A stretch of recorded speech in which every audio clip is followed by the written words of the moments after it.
Damos la más cordial bienvenida a cada uno de nuestros hermanos que ya están con nosotros para iniciar la lectura de este libro que Dios nos ha dejado como herencia para edificación de nuestras vidas. El libro de Habacuc, el autor, por supuesto, cuyo nombre es el mismo del libro, significa ceñir, lo mismo en el sentido de ser ceñido por Dios y así fortalecido por Él para llevar a cabo esa difícil tarea, como ceñir a otros y así alentarlos en tiempos de crisis nacional.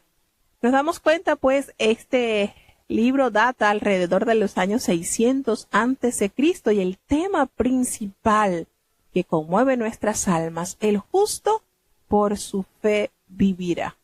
Tenemos entonces la hermosa experiencia vivida por el profeta que está sumergido en un sentido de equidad que no le permite ignorar la injusticia que está presente en su nación. También ha comprendido la necesidad de presentar las grandes preguntas de la vida al que lo creó y redime la vida. ¿A quién? A nuestro amado Dios. Habacuc vivió durante uno de los más críticos periodos de la historia de Judá. El país había descendido de las alturas de las reformas del rey Josías hasta las profundidades de los abusos que sufrían sus habitantes, las medidas opresivas contra los pobres y el colapso del sistema legal. El mundo que rodeaba a Judá estaba en guerra con Babilonia, ganando ascendencia sobre Asiria y Egipto, y la amenaza de invasión desde el norte se sumó a los problemas internos de Judá. Habacuc probablemente escribió su libro en el intervalo entre la caída de Nínive en el año 612 a.C. y la caída de Jerusalén en el año 586 a.C. Este libro ofrece un relato de una jornada espiritual. Ofrece testimonio del peregrinaje espiritual de un hombre que transita de las dudas a la fe. Y la diferencia entre el comienzo del libro se puede percibir en el primer capítulo hasta su final, pues es impresionante. En los primeros 4 versículos, Habacuc demuestra estar abrumado por las circunstancias que lo rodean. No puede pensar en otra cosa que no sea la equidad y la violencia que ve en medio de su pueblo. Aunque él se dirige a Dios, cree que él se ha ido de la escena terrestre. Es decir, el Señor, según lo que siente el profeta, es la ausencia total de su amado Dios. Y sus palabras han sido olvidadas. Entonces, su mano no se manifiesta como antes. Dios no puede ser hallado en ninguna parte. Los hombres están en control de todo.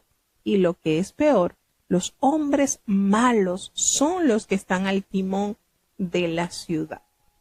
Estos actúan como se esperaría de quienes no tienen ningún temor de Dios en su corazón ni sienten que tienen algún freno para hacer las cosas buenas. Estas palabras y frases como estas describen la escena. Las palabras iniquidad, dificultad, saqueos, violencia, pleitos, contienda. La ley es ineficaz. La justicia nunca prevalece y los malvados tienden cerco a los rectos y el juicio de los perversos prospera. Bajo estas lupas se observa la terrible condición y situación en la que está sumergido el pueblo de Judá.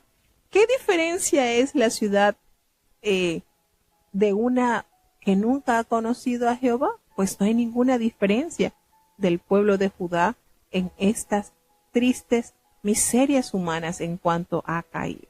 Entonces, la situación en los últimos 3 versículos del libro, del capítulo 3, del versículo 17 al 19, todo lo nota el profeta que ha cambiado. El profeta ya no está bajo el control de las circunstancias o ansioso por su causa, porque ha alzado la vista.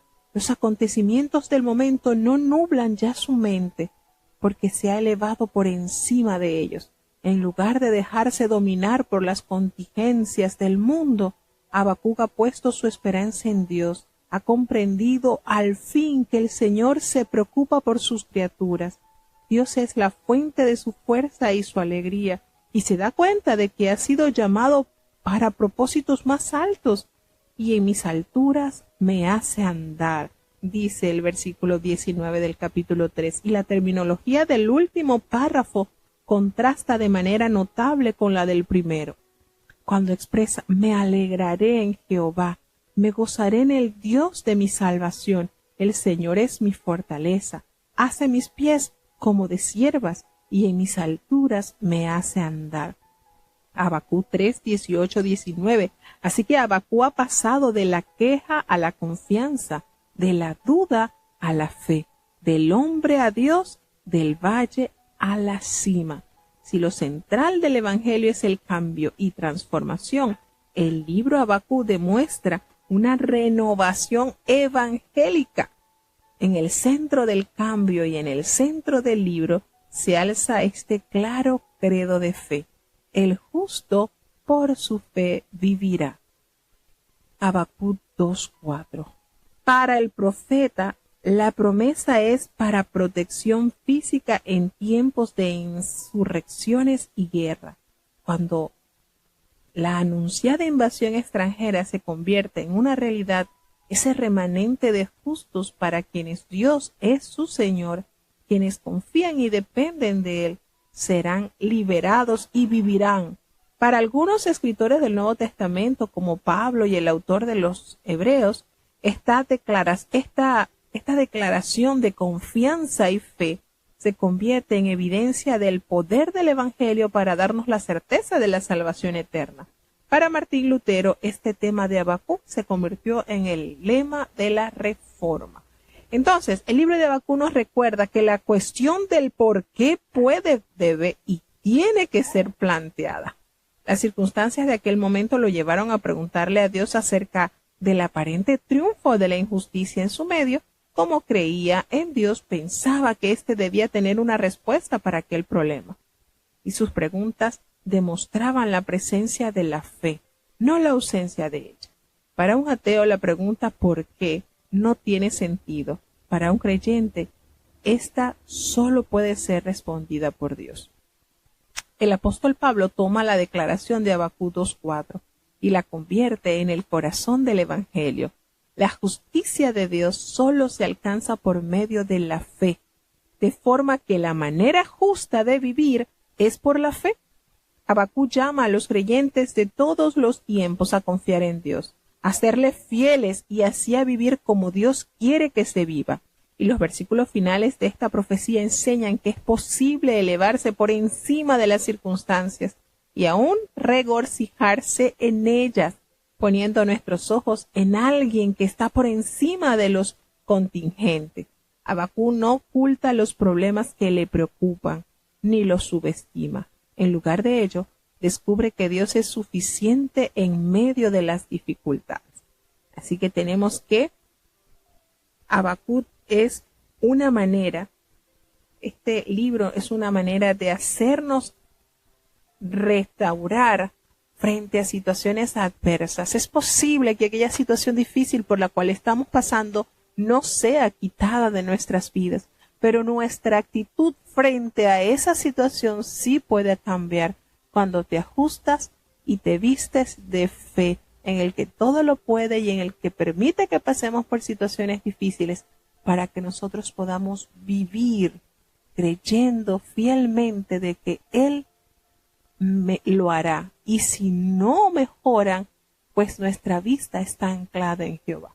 Por eso esa hermosa determinación que el justo, esos justificados por la fe, vivirán en la esencia del saber y conocer que Dios hará lo imposible y que su transformación ante esa situación o la transformación de nuestras vidas ante esa situación corresponde al poder glorioso que Dios ejecuta en el corazón de cada uno de los creyentes. Así que es precioso este libro que estamos seguros que nos va a beneficiar en gran manera. Entonces vamos a iniciar la lectura del libro del profeta Habacuc Solamente contiene 3 capítulos. Por tal motivo, hoy iniciamos y hoy terminamos con este libro, lleno de esperanza para los hijos de Dios. Habacuc, capítulo 1. La carga que dio Habacuc profeta. ¿Hasta cuándo, oh Jehová, clamaré y no oirás? ¿Y daré voces a ti a causa de la violencia y no salvarás?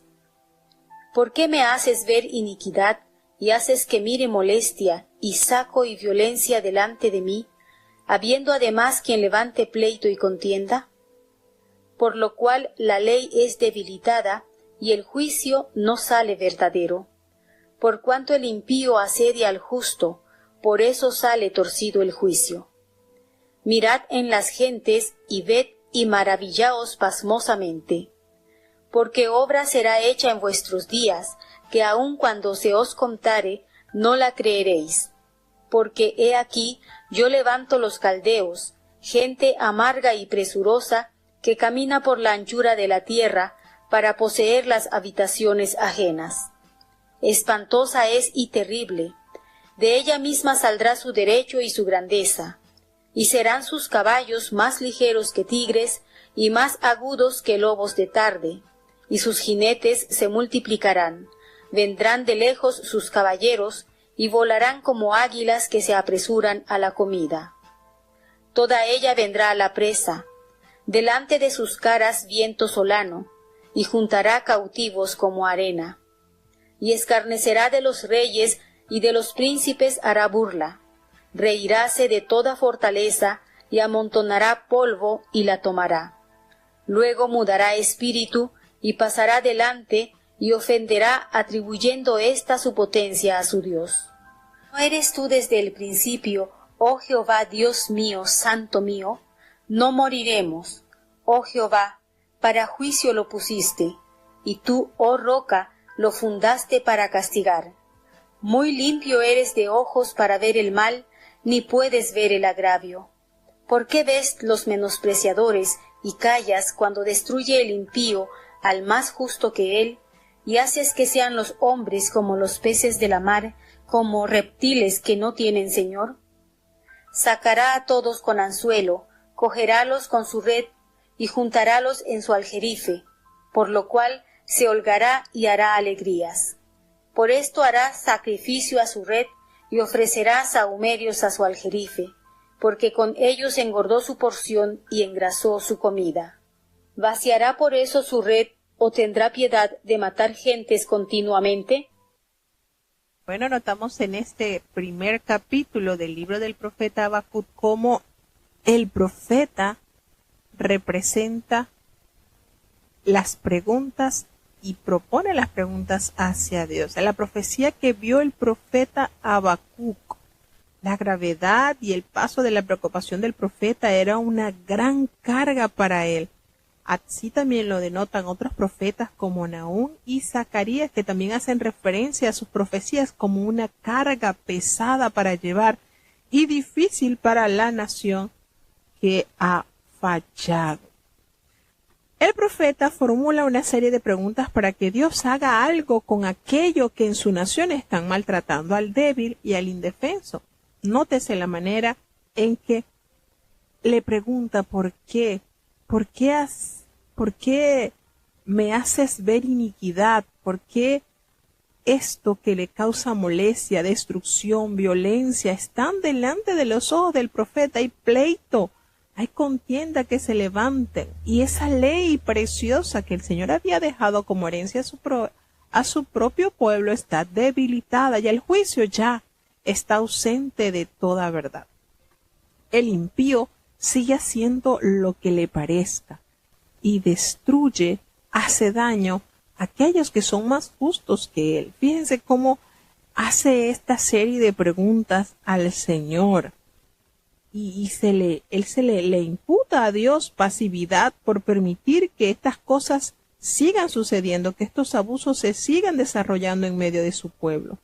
Como dice, sale torcido la justicia. Cuando los impíos controlan el sistema judicial y anulan por completo las decisiones justas, entonces toda esta maldad florece de una manera excepcional. Y por supuesto, a partir del versículo 5, el Señor responde. Jehová da la respuesta. El Señor le responde a las preguntas del profeta y le anuncia que vendrán invasores extranjeros que van a arrebatarle el poder a estos impíos entre los israelitas. Fíjense cómo el Señor, una vez que el profeta le propone, le pregunta el por qué tanta maldad en medio del pueblo de Dios, el Señor le responde de que este mal se va a corregir con otro mal. ¿Sí? Así. Este mal que está sucediendo en Judá va a ser disuelto con otro mal. ¿Por qué decimos así? Porque precisamente la maldad que tenían estas naciones que llegaban e invadían las otras era tremendo. Y eso era precisamente lo que iba a hacer Babilonia en el pueblo de Judá. Los caldeos con sus soldados babilónicos son una nación cruel, por supuesto, que se apresura a cruzar la tierra para atacar a sus vecinos. Y recordemos que este imperio sería utilizado por el Señor para disciplinar a su pueblo que estaba sumergido en la más triste disolución al pecado. Eran totalmente avaros, malvados. Ya esa ley hermosa que Dios les había dejado como herencia no la estaban practicando. Entonces, ¿por qué? Bueno, porque es la manera en que Dios determinó corregir esta maldad usando un ejército más potente para así minimizar la maldad que en el pueblo de Jerusalén, de Judá, estaba cimentado. Entonces, ¿cuáles eran los únicos responsables de sus acciones? Porque ellos no podían hacer nada. Judá estaba destinada a ser arrasada debido al juicio que el Señor ha pronunciado. Y por supuesto estaban llenos de terror. El terror va delante de ella, como lo dice en el versículo 9. Toda ella vendrá a la presa y el terror va a ir delante de ella y recogerá cautivos como arena, refiriéndose al estatus en que quedaría sumergido Judá. Y bueno, nos damos cuenta que el ejército se mueve sin cesar hacia adelante, arrastrando todo lo que haya a su paso. Luego pasará literalmente, esto será como un huracán, lo cual indicará que el invasor arrasará la tierra sin dejar nada en pie. Su Dios es su fuerza, según los babilónicos. La solución de Dios al problema que originalmente preocupaba al profeta suscita nuevas preguntas. Y vuelve entonces el profeta una vez más a proponerle estas inquietudes al Señor. ¿Cómo puede Dios, un Dios santo, justo, utilizar a un ejército tan cruel, invasor, para resolver los problemas internos que afectan a su pueblo? Era algo que el profeta no lograba asimilar, no lograba entender. El Señor, tú eres santo. ¿Cómo vas a hacer esto? ¿Cómo? Tú eres la roca que fundaste los cielos, tú eres limpio, todo. ¿Cómo puedes entonces usar esto? Fíjense, de acuerdo a la respuesta que le dio el Señor, el profeta vuelve a preguntar. Entonces, la propia naturaleza de Dios no le permite ver el mal sin castigar al culpable. Con imágenes de una pesquería se describe la forma en que los babilonios reúnen a la gente y el botín de sus conquistas. Nos dicen acá que ellos sacarán a todos con anzuelo, los recogerá con su red y los juntará en sus mallas, por lo cual se alegrará y se regocijarán este imperio. Por esto hará sacrificios a su red, a ese poder con que ellos han logrado subyugar a las naciones, y van a ofrecer sahumerios a sus mallas, a sus instrumentos, ¿verdad? Porque con ellas ha engordado su porción y engrasó su comida. Y dice, ellos pasearán por eso su red y tendrán piedad de aniquilar naciones continuamente. Se hace esa pregunta el profeta. Entonces, ellos tienen la fuerza como que si estuviesen guiados los babilonios manifestarán esta fuerza como si estuviesen guiados por un Dios invencible. Pero todo esto es permisión de Dios para corrección de su pueblo. Nótese la manera en que Dios le responde al profeta, dándole a entender, tranquilo, todo esto que están viendo tus ojos que se generan en tu pueblo, serán quitados porque enviaré una nación que va a arrasar con esta situación. Y el profeta, sorprendido con la decisión del Señor, no entiende cómo un Dios santo, bueno, perfecto, va a usar una nación como tal para permitir la destrucción de su pueblo. O sea, él ve, en pocas palabras, el profeta ve peor la cura que la enfermedad. Y le hace entonces estas preguntas. Qué triste la condición en la que estaban viendo. Por eso decimos que los profetas no les tocó suave. Los profetas les tocó ver el declive de la santidad del pueblo de Dios a la maldad. Y lo más angustioso para ellos es que pese a que el Señor les enviaba mensaje para su restitución y para su corrección, el pueblo no aceptaba. Se vio sumergido en la idolatría, en la maldad, en la ruptura de la alianza del Señor, pues al no guardar su pacto se hacían entonces enemigos de Dios. Y el Señor, pues, a consecuencia de su maldad, les promete traerle un castigo que les va a hacer sentir lo frágiles que son ellos. Y cuando estén ante esa situación, entonces clamarán a su Dios y ya no a los dioses a los cuales ellos estaban sirviendo.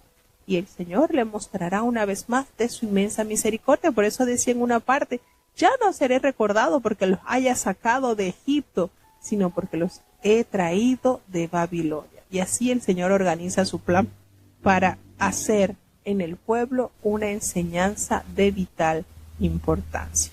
¿Seguimos avanzando hacia el capítulo 2? Habacuc capítulo 2. Sobre mi guarda estaré, y sobre la fortaleza afirmaré el pie, y atalayaré para ver qué hablará de mí, y qué tengo de responder a mi pregunta. Y Jehová me respondió y dijo, escribe la visión y declárala en tablas, para que corra el que leyere en ella. Aunque la visión tardará aún por tiempo, mas al fin hablará y no mentirá. Aunque se tardare, espéralo, que sin duda vendrá, no tardará. He aquí se enorgullece aquel cuya alma no es derecha en él, mas el justo en su fe vivirá. Y también, por cuanto peca por el vino, es un hombre soberbio, y no permanecerá, que ensanchó como el infierno su alma, y es como la muerte, que no se hartará.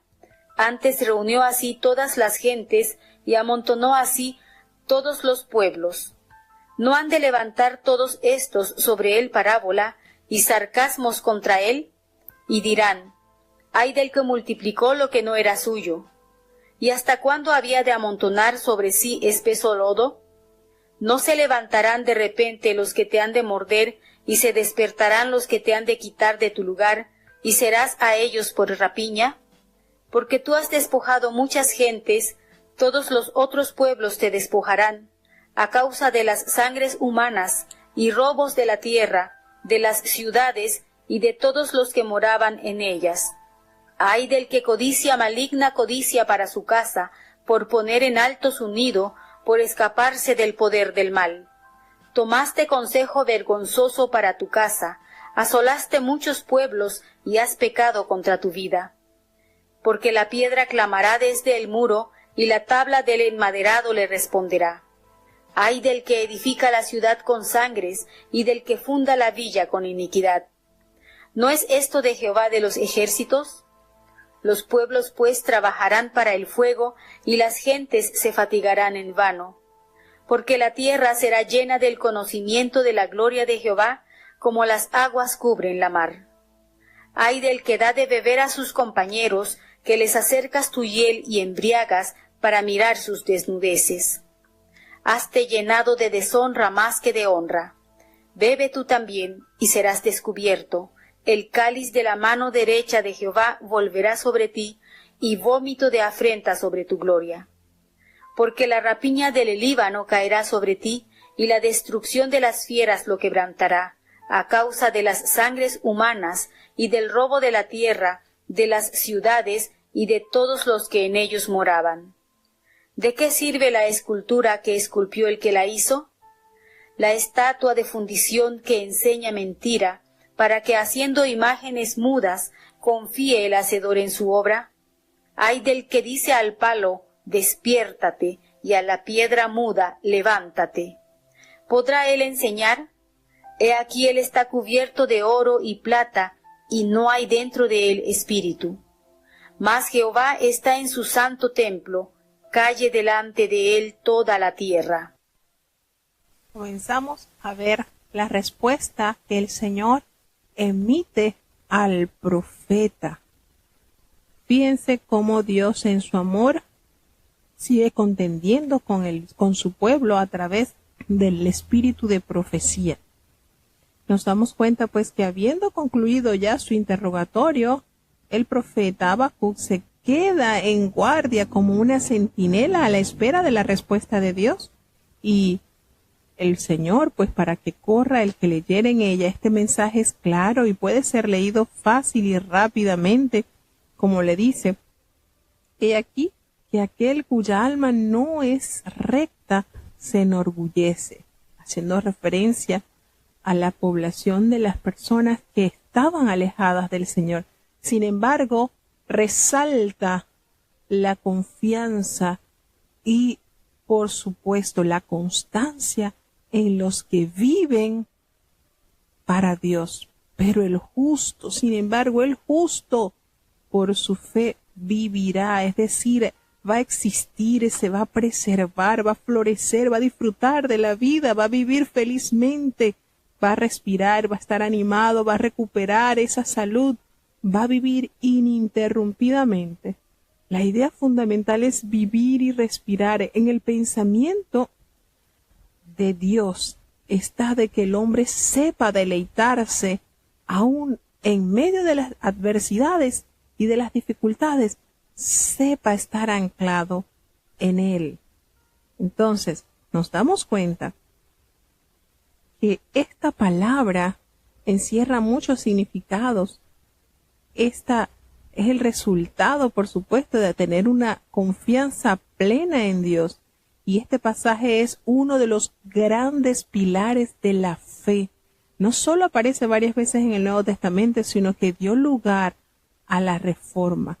Literalmente quiere decir el justo en, o por su fidelidad, por su firmeza, por su consistencia, por su creencia, por su fe sólida, vivirá.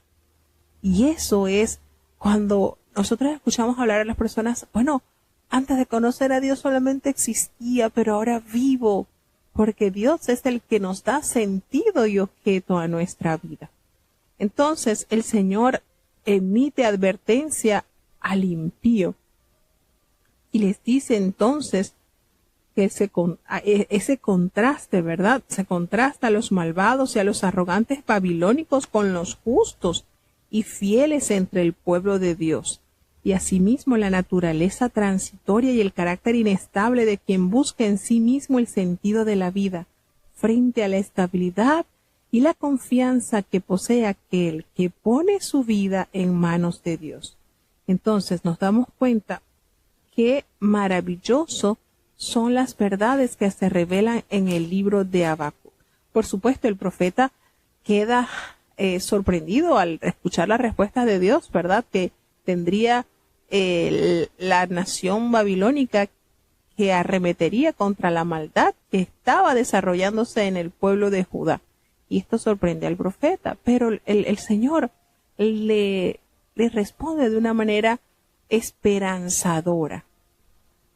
El Señor le responde y le dice: mira, escribe la visión y la vas a declarar en las tablas para que corra el que leyere en ella. Aunque dice, la visión tardará aún un poquito más de tiempo, pero se apresura hacia el fin. No voy a mentir, el Señor jamás miente. Aunque tarde, aunque tardase, apresura. Aunque esto se tarde, espéralo, porque sin duda vendrá, no tardará, aunque fíjense, aunque en nuestra poca capacidad sintamos que se demora, el Señor afirma que sin duda lo que Él pronunciará efectivamente vendrá. Y aquel cuya alma no está recta, que se enorgullece, haciendo énfasis ahora entonces en el ejército babilónico, que será el arma o las herramientas de aniquilación o de corrección a su pueblo Israel, ellos estarán llenos de orgullo, estarán llenos de soberbia, pero aquel que persevera en el Señor vivirá. Aquel que persiste en servir y en mantener su pureza a los ojos de Dios, se mantendrá intachable. Entonces, la confianza que posee aquel, por supuesto que deposita su vida en las manos de Dios, no será defraudada. No será defraudada. En el Talmud judío afirma que Moisés le dio a Israel 613 mandamientos y David los redujo a 10.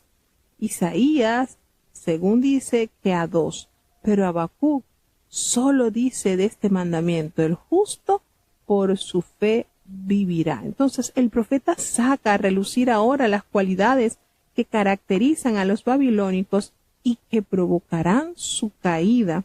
A partir de estos versículos del 5 en adelante, el profeta entonces detalla esas características indeseables que tenían los caldeos. Habacuc pronuncia una serie de condenas contra los babilonios que denuncian las carencias morales que los llevarán también a la destrucción.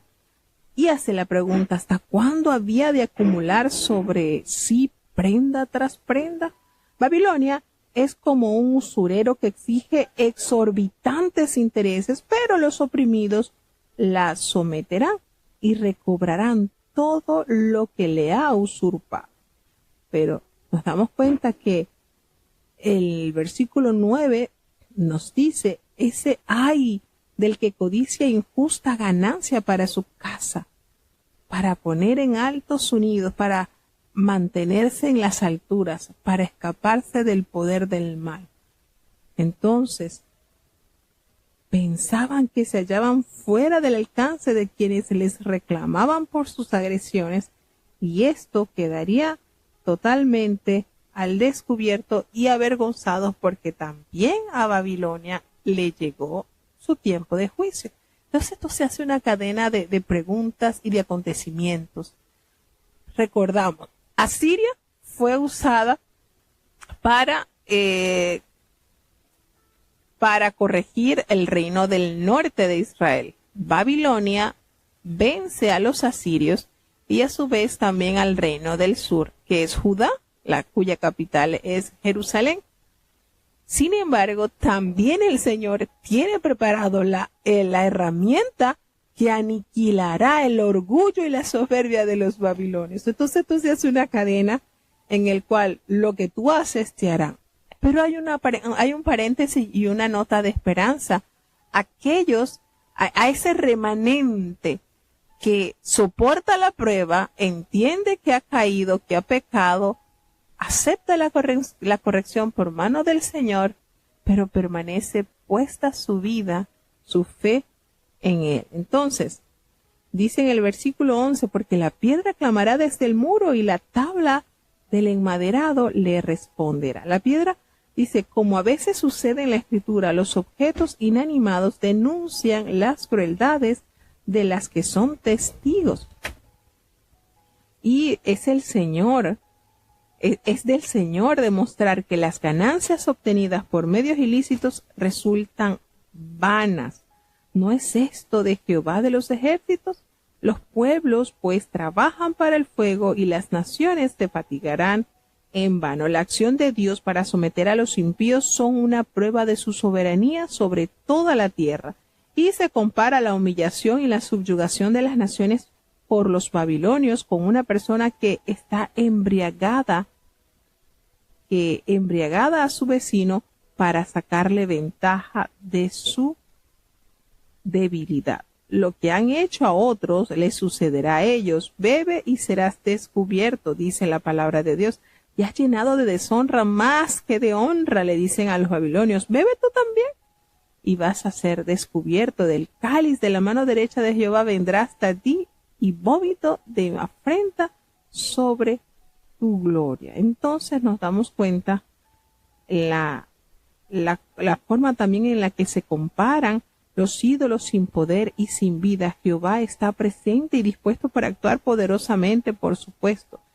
¿De qué sirve? Hace la pregunta en el versículo 18. ¿De qué sirve la escultura que esculpió el que la hizo? ¿De qué le sirve la estatua de fundición que enseña mentira? ¿Para qué, haciendo imágenes mudas, confía en el hacedor de su obra? Y por supuesto esto nos conecta con el libro del profeta Isaías y Jeremías, cuando hace alusión de que estas estatuas, estas tallas no tienen vida. Es inútil confiar en esto. Y aquí, por supuesto, el profeta Habacuc también recuerda que estas naciones idólatras confiaban en obras de mano, las cuales no le darán la total recompensa y la total victoria. Y dice, ay del que dice al palo, despiértate, y a la piedra muda, levántate. ¿Podrá él enseñar? ¿Podrá el palo enseñar? Y aquí está cubierto de oro y de plata, y no hay ningún espíritu de vida en ellos. Pero hace entonces esta preciosa realidad notoria a los hijos de Dios. Ellos no tienen vida, pero Jehová está en su santo templo, y delante de él hace silencio, hace reverencia, da respeto, honra y honor toda la tierra, porque él fue quien fundó toda la tierra. Todo el ejército del cielo rinden honor y alabanza al Señor. Todo enmudece en la presencia de él, mientras que los ídolos de oro, de plata, de bronce, de piedra, de madera, no tienen espíritu. El Señor, quien es el que hizo toda la obra que nuestros ojos pueden ver, es adorado, es honrado y respetado por toda la creación. Y con esa nota hermosa de esperanza, hace entonces ese tramo de verdad que llena de mucha confianza a los que esperan pacientemente en el Señor, porque en el nombre de Él podremos vencer. No es con nuestra fuerza, ni con el poder del hombre, es con la presencia de Dios que se puede y se va a vencer. Habacuc capítulo 3. Oración de Habacuc, profeta sobre Sihionot. Oh Jehová, oído he tu palabra y temí. Oh Jehová, aviva tu obra en medio de los tiempos hazla conocer. En la ira acuérdate de la misericordia. Dios vendrá de Temán y el santo del monte de Parán. Selah. Su gloria cubrió los cielos y la tierra se llenó de su alabanza. Y el resplandor fue como la luz. Rayos brillantes salían de su mano, y allí estaba escondida su fortaleza. Delante de su rostro iba mortandad, y a sus pies salían carbones encendidos. Paróse y midió la tierra, miró e hizo temblar las gentes, y los montes antiguos fueron desmenuzados, los collados antiguos se humillaron a él. Sus caminos son eternos. He visto las tiendas de Cushán en aflicción, las tiendas de la tierra de Madián temblaron. ¿Airóse Jehová contra los ríos? ¿Contra los ríos fue tu enojo? ¿Tu ira contra la mar cuando subiste sobre tus caballos y sobre tus carros de salud? Descubrióse enteramente tu arco, los juramentos a las tribus, palabra segura, Selah. Hendiste la tierra con ríos. Viéronte y tuvieron temor los montes. Pasó la inundación de las aguas, el abismo dio su voz, la hondura alzó sus manos. El sol y la luna se pararon en su estancia, A la luz de tus saetas anduvieron, y al resplandor de tu fulgente lanza. Con ira hollaste la tierra, con furor trillaste las gentes. Saliste para salvar tu pueblo, para salvar con tu ungido. Traspasaste la cabeza de la casa del impío, desnudando el cimiento hasta el cuello. Selah. Horadaste con sus báculos las cabezas de sus villas, que como tempestad acometieron para derramarme. Su orgullo era como para devorar al pobre encubiertamente. Hiciste camino en la mar a tus caballos, por montón de grandes aguas. Oí y tembló mi vientre, a la voz se batieron mis labios. Pudrición se entró en mis huesos y en mi asiento me estremecí. Si bien estaré quieto en el día de la angustia, cuando suba al pueblo el que lo invadirá con sus tropas. Aunque la higuera no florecerá, ni en las vides habrá frutos. Mentirá la obra de la oliva, y los labrados no darán mantenimiento. Y las ovejas serán quitadas de la majada, y no habrá vacas en los corrales. Con todo yo me alegraré en Jehová, y me gozaré en el Dios de mi salud. Jehová el Señor es mi fortaleza, el cual pondrá mis pies como de ciervas, y me hará andar sobre mis alturas. Bueno, fíjense este libro, lo particular que es, ¿verdad? Al principio el profeta emite sus malestares, sus quejas, el dolor por toda la maldad que se vive en su pueblo, y el Señor le responde, lejos de decirle, bueno, voy a quitarle, a ponerles un corazón nuevo. No, el Señor le dice al profeta, voy a enviar una nación y ellos mi pueblo será, ¿verdad?, duramente corregido a través de esta situación que van a vivir. El profeta, por supuesto, no entiende cómo un Dios tan santo y tan poderoso y puro va a usar una nación pecadora también, terrible como es Babilonia. Y el Señor también le da el consuelo de que, bueno, que esos malos, a esa gente perversa también que se enorgullece de su poder y que obra con iniquidad, también serán juzgados. Pero a diferencia de aquellos que permanecen en la maldad, a diferencia de ese pequeño remanente que reconoce su caída, reconoce su miseria, ellos tienen esperanza de conformar, de reanudar su contrato de amor con Dios. Y eso es algo maravilloso. Y en este último capítulo del libro, notamos esta oración sentida del profeta. Una vez que conoce el plan que el Señor ejecutará, no solamente con su pueblo, sino también con la nación que será usada como instrumento de corrección al pueblo de Judá. El Señor le anuncia todas estas verdades al profeta. Le toca a él la más hermosa posición, y es la entrega a la voluntad total a Dios a través de esta oración. Y es precisamente lo que contiene el último capítulo del libro del profeta Habacuc. Y es esa hermosa oración.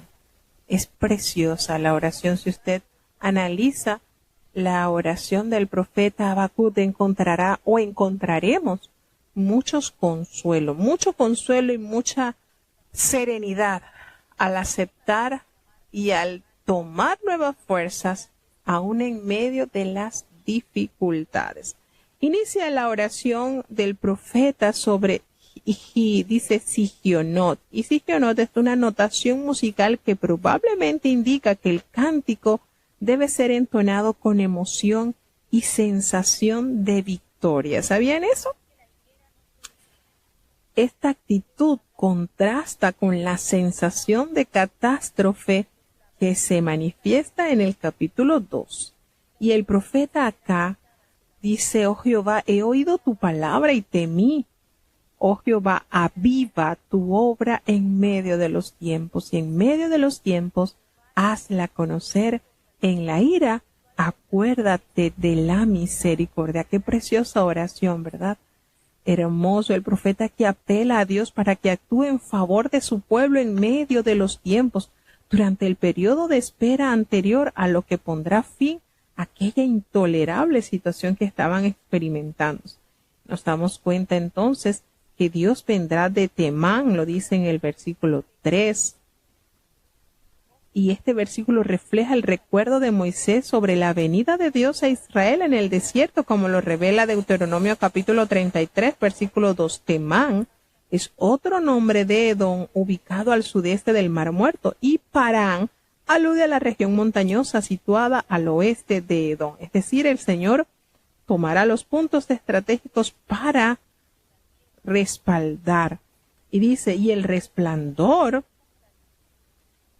y dice, Dios vendrá de Temán y el santo desde el monte de Parán, y su gloria cubrió los cielos, y la tierra se llenó de su alabanza. Es decir, el Señor cubre todos los extremos, y su poder y su magnificencia será altamente conocido. Dios, ese resplandor como la luz, esos rayos brillantes que salían de su mano, y allí estaba escondido su poder. En el versículo 5, delante de su trono iba mortandad y a sus pies salían carbones encendidos. Dios trae mortandad y fiebre sobre los caldeos como castigo. Y él se levantó y el Señor midió la tierra y miró, y él hizo que la gente temblase. Los montes antiguos fueron desmenuzados y los collados antiguos se humillaron, porque los caminos del Señor son eternos. Nos damos cuenta entonces, como hace referencia en el versículo 7 a las tiendas de Cusán en aflicción, y es probablemente una denominación alternativa para Cus o Etiopía, Madián, que es el país que se halla en el lado árabe del Mar Rojo, desde la dirección donde ambos están situados en el Señor hasta su aparición. Y es impresionante lo que el Señor da acá, como la oración del profeta revela características majestuosas del Señor, de su poder, de su señorío y de hacer la perfecta voluntad, de aceptar la perfecta voluntad del Señor. Los juramentos a las tribus fueron palabra segura. Dios garantiza bajo juramento que traerá juicio contra sus enemigos, así como lo recordó en el libro de Deuteronomio en el capítulo 32. Allí el Señor habla que usaría naciones para corregir y disciplinar a su pueblo, pero también el Señor recuerda que esas naciones también serán juzgadas por su manera de actuar malvada también. Y en el versículo 13 nos dice, saliste para socorrer a tu pueblo, para socorrer a tu ungido, y traspasaste la cabeza de la casa del impío. Cuando habla en hebreo esta palabra tu ungido, de manera de decir, es una manera directa de decir Mesías. Aquí representa al rey del linaje de David, ungido por Dios, por supuesto. Y traspasaste la cabeza de la casa del impío, alude a la destrucción total de la dinastía babilónica. Los enemigos son como los bandidos que se emboscan para asaltar traicioneramente a sus víctimas, como dice en el versículo 4, horadaste con sus propios dardos la cabeza de sus guerreros, y como tempestad acometieron para dispersarme. Pero el regocijo era como para devorar al pobre encubiertamente. Caminaste en el mar con tus caballos sobre la mole de las grandes aguas. Entonces, aunque los juicios de Dios son justos y necesarios, dejan una sensación de temor en quienes los presencian. Las consecuencias destructoras de la invasión babilónica se sentirían en toda la tierra, pero el profeta debe su gozo a Dios y no a las circunstancias. Y este es uno de los mensajes más impactantes del libro del profeta Habacuc. Es decir, la justicia de Dios. Y eso lo podemos notar cuando el Señor Jesucristo habla sobre el sermón profético y recuerda a sus discípulos todas las cosas terribles que van a suceder. Eso debe ser motivo de gozo. Cuando ustedes vean todas estas cosas erguidas vuestras cabezas, porque vuestra redención está cerca. Entonces, el profeta logró entender que bajo ninguna circunstancia, por muy pésima, por muy desalentadora que esté pasando, nunca jamás debe olvidar que ese himno de fe debe vibrar en el corazón de los hijos de Dios, aunque no tenga, aunque no haya, con todas estas miserias, con todas estas situaciones adversas, yo me alegraré en Jehová y me gozaré en el Dios de mi salvación. Imagínense, ¿será que Dios logró tallar en la vida del profeta una obra maestra? Nos da a entender que sí, que todas esas noches que nunca veía al profeta quizás un amanecer de esperanza, logró entender la maravillosa fortaleza que da el Señor a los que en Él esperan. Y es precioso de verdad esta oración, este himno triunfal que eleva el profeta a Dios. Y de verdad que hoy por hoy podemos saber y experimentar que cuánto bien nos hace aprender de la postura que tuvo el profeta Habacuc. Hoy en día podemos ver situaciones muy duras en nuestro entorno, incluso cerca en nuestro hogar, situaciones que quizás pueden hacer que cualquiera, como se dice a lo cotidiano, pueda colgar los guantes. Pero recordemos lo que dice el apóstol: si el justo con dificultad se salva, ¿a dónde irá a parar el infiel y el pecador? Y precisamente el profeta Habacuc nos dice: ahora el justo por la fe vivirá. Entonces, si el justo con dificultad se salva, ¿a dónde irá a parar el infiel y el pecador? Es para que meditemos en esto. Las consecuencias, pues, sí, cada día el hombre se aparta más de Dios, pues las consecuencias serán terribles. Pero aquellos que perseveren confiados en Él, en esa gracia, esa fortaleza que le permitió Dios poseer al profeta, él se sintió a tal punto como los siervos. Se sintió que se encontraba a tal punto de que mis pies están como pie de siervas. Y recordemos de esta alegoría es porque estos animalitos se elevan a las alturas y pese a que no tienen garras, porque las patitas de estos animalitos no poseen garras, y es algo muy particular si ustedes lo analizan, donde ellas se puedan sostener de la zona rocosa o de la no, son casquitos los que tienen estos animalitos. Ahora, ¿cómo Dios le da la capacidad de elevarse a esos niveles de altura y no resbalar y no caer de esos despeñaderos? Entonces, fíjense, el profeta dice: el Señor es mi fortaleza y Él hace que mis pies estén como los pies de siervas y en mis alturas me hace andar el Señor, porque es precisamente algo notorio, ¿verdad? De estos animalitos que, pese a no tener una capacidad anatómica de decir que están preparados para escalar de tal magnitud, pero es precisamente allí donde es la gracia del Señor, donde es la circunstancia y donde es la maravillosa gracia de Dios que le permite llevar su fe a estos niveles elevados.